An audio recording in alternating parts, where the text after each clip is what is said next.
Hello, Devils fans. This is your boy Jersey Joe going on. So, for those of you who have not listened to NHL Network this morning, their analyst Brian Lawton did his little prediction for the Metro, and it is, I would say, pretty inaccurate. I disagree that you're going to have both the Devils and the Rangers at 7 and 8 this season. Many reasons. Let's focus on the Devils.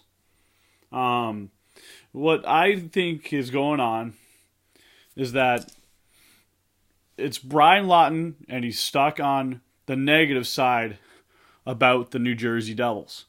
And for me, I think they're going to absolutely prove him wrong. And why is that? That is because you have Taylor Hall, who's under contract for another year. You have Nico Hischier and Paul Mary, who have another year of chemistry that can play well together. And matter of fact, you have the number 2 line. You got Nikita Gusev. You have Jack Hughes at center. You have possibly Wayne Simmons or Jesper Bratt on the right wing. So there's a lot of good mixture there. There's going to be some interesting players at the third line. So, without further ado, I think what's going to happen is you're going to have someone like a Miles Wood on the third line. You're going to have Travis Zajac centering the third line. And right wing, it could be Jesper Bratt or it could be Wayne Simmons, depending on who does better each night. So it's a give or take. And then fourth line, theoretically, you have John Hayden on the right side. Center, it could be Nathan Bastian, and maybe Mikey McLeod's your extra skater. But I think who's going to get that left wing job could be Mikhail Maltsev. And why Mikhail Maltsev?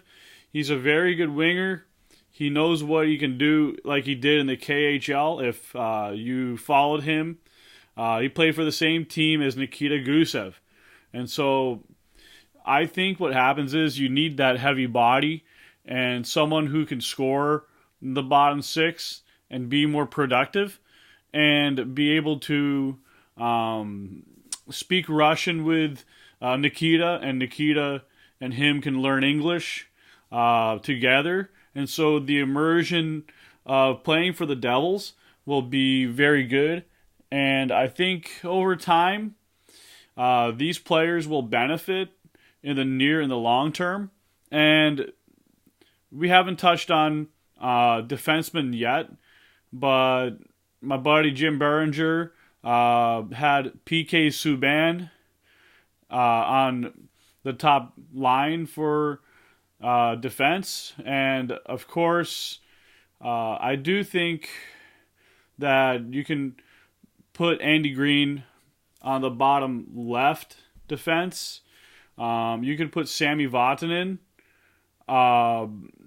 possibly on the left-handed defense line, maybe on the first line, letting PK do more of the heavy lifting.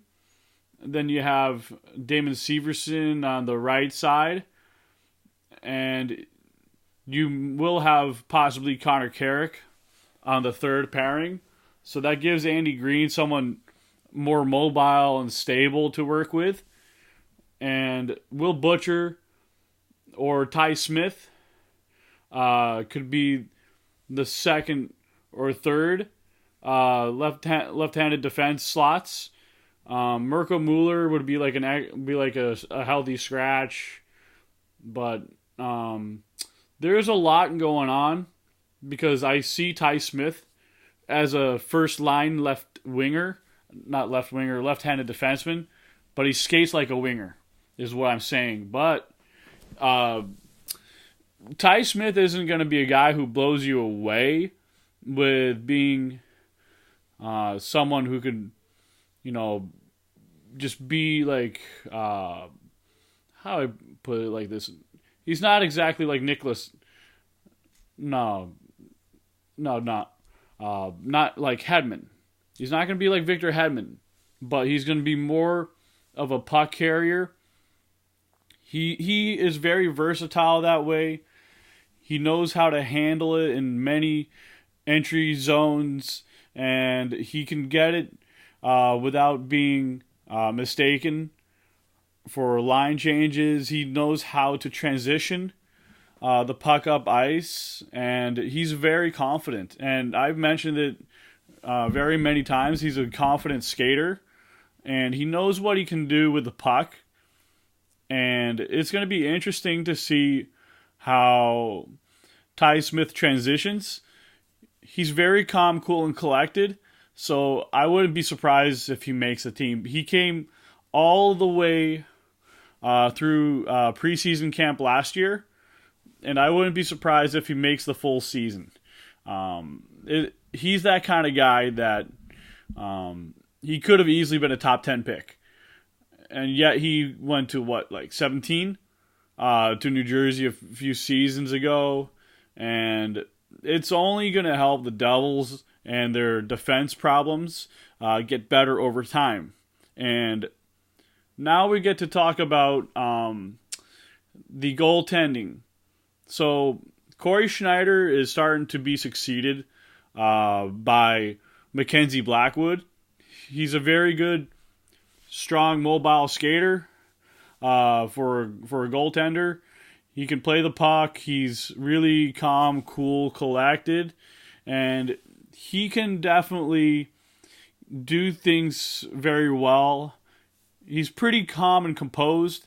You're going to be seeing Jill Sen tonight and several other goaltenders, especially Akira Schmid. At 7 p.m., the Devils have a preseason game versus, I think it's the Bruins for the Prospect Challenge. And it's going to be interesting to see what the Devils can do with all these prospects, both the new ones and the older ones, to see who could make the team or make an impression. But I will say this. I believe the Devils can go for between 96 and 100 points this season. Last year was 72. That was the bottom out year. Last year, you had what was it? You had the Columbus Blue Jackets and the Montreal Canadiens. They both got an average of 97 points to get the last two wildcard spots. That's 96 and 98 points. If you differentiate those two. I think the Devils can do that with the way that they're built. Especially, you have Simmons, Subban, and you have Gusev, and then you have Jack Hughes, part of that 1-2 punch. And Travis Zajac as a third liner this year doesn't have to do a whole lot of work. I mean, the guy is a really good two-way center, but he's not that fast of a center, but he's a good heads-up player, and he's still a big defensive cog in the Devils' forward depth on that line. And I think there's a lot of good intangibles in this team, and the good variables that the Devils can do is certainly something that will be improved from last year, and I think it's going to be more exciting. And what I see is guys like Brian Lawton are too focused on the established teams that are getting older, or the teams like Boston or maybe Toronto. And Toronto is like in a cap situation hell where they're going to have to move Mitch Marner, or they're going to have to get creative to keep Mitch Marner. So even if you watch Kyle Dubas on YouTube the other night on Tim and Sid, if I recall correctly, he talked about how every GM has been calling him about every single player on the Leafs, and he's made it known. And I wouldn't be surprised to see possibly Ray Shero making a move for someone like a Marner. It's not out of the ordinary to see a guy like Shero go out there and say, "Hello, Kyle. Can you tell me the market price for Mitchell Marner? I think I may help you." You hang up the phone, and who knows, because there's about 30 other GMs trying to get a hold of a guy like him trying to get a contract. And then you have the Winnipeg Jets with Patrick Laine. His situation is very tough. And Winnipeg has to pay Kyle Connor. And Kyle Connor is a really good shot and a really good forward. But can Winnipeg afford the two of the same guys? I don't think so. They're going to have to do some movement. And this is usually Ray Shero's calling card. But what he's looking for is the market price setter. So that's usually a Mitchell Marner or maybe a Mikko Rantanen. Mikko Rantanen is a really good forward that can really build a team in a city like Denver for the Colorado Avalanche. And anytime these RFAs start to become the domino effects, you have a guy like Braden Point, who I believe is most likely. He wants to stay in Tampa Bay. He wants to enjoy the 0 state income tax because of that. And he just loves playing in Tampa. So, without further ado, I think this is going to be one of those things that Ray Shero is going to look into. And don't be surprised if Ray Shero, in the middle of the season, makes a trade for a left-handed defenseman and possibly brings up Jill Sen from Binghamton. So, whatever happens first, I believe the Devils are in really good hands. I think they'll be one of the top 4 Metro teams, and I think they will be one of the top 8 Eastern Conference teams. As much as I hate the Rangers, I believe they're a lot better than last place. I think they will also be a top 8 team because they have interesting goalie depth. They have some pretty good players on that team, especially Brendan Lemieux, the son of Devils great Claude Lemieux, a former enforcer, great, gritty forward who could score clutch moments in the playoffs, who helped beat the Flyers. So this is going to be an interesting Devils season.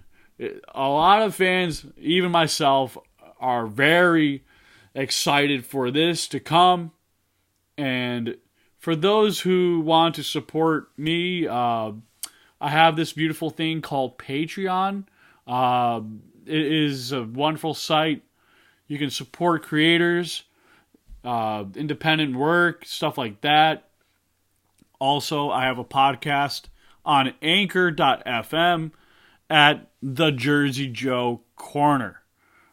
And if you need help, I can send you a link.